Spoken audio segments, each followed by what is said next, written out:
Hello বন্ধুরা, তোমরা সবাই কেমন আছো জানিও।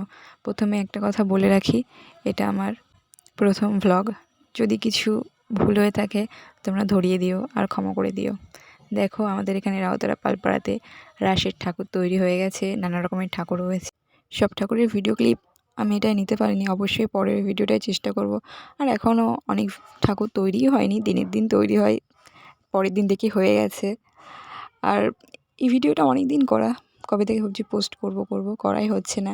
তোমরা কিন্তু অবশ্যই দেখতে আসবে আমাদের এখানে ঠাকুর। আর দেখো, এটা হচ্ছে গঙ্গা ঠাকুর। দেখো, আমাদের শিল্পী তোমাদের হাই বলছে, তোমরা একটু হাই করে দাও। আর একটা গুরুত্বপূর্ণ কথা, আমাদের এখানকার ঠাকুরগুলো কিন্তু বাইরে থেকে কেনা হয় না, আমাদের পাড়ারই জেঠু দাদা কাকারে ঠাকুরগুলো তৈরি করে। এমনকি ছোটো বাচ্চাগুলো ছোটো ছোটো ঠাকুর তৈরি করে। তোমরা কিন্তু সকলেই আসবে। আর একটা কথা, আমি কিন্তু ঠাকুর বাঁধা থেকে মাটি দেওয়া সবটাই এই একটা ভিডিওতেই দিয়েছি। তোমরা সকলেই জানিও কেমন হয়েছে। নানা রকমের ঠাকুর হয়েছে, পরের ভিডিওটাই অবশ্যই দেখাবো। Bye bye.